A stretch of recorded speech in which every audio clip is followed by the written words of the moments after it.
Hi everybody, this is Judy at Judy in the Kitchen. Today we're talking about paprika, and I have a list of tips and ideas that will hopefully help you out for when you're using paprika. Sprinkle some paprika on roasted potatoes. How about seasoning grilled chicken with paprika and maybe a little salt and pepper also? Add paprika to hummus. Why not combine paprika with other spices in a dry rub blend for grilled meats? Add paprika to a marinade. Add paprika to batter for frying chicken. Use paprika as a garnish for deviled eggs or potato salad.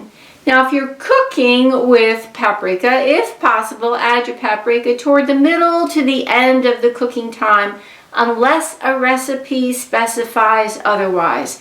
This will help you to get the most flavor from your paprika, and since prolonged heat can diminish the flavor over time. So add it toward the end of cooking and you'll get more paprika flavor that way.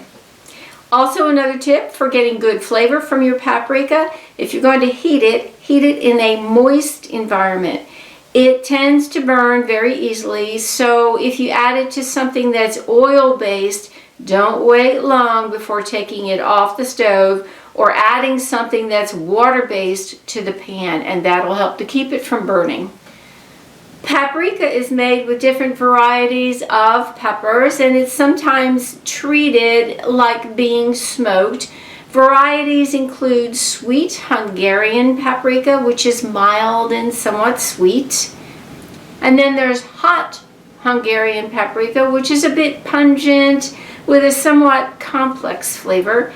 And then there's smoked paprika that might also be called Spanish paprika, and it could be mild or hot, and it will definitely have a smoky flavor to it.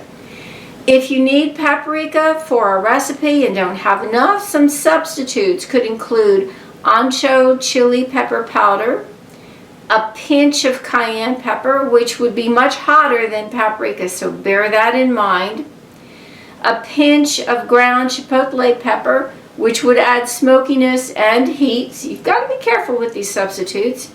Or you could use chili powder, which would be slightly more pungent, and also add the flavors in there of cumin, oregano, and some other spices that might happen to be in your chili powder blend. I do hope this helps you out. Take care. Bye for now.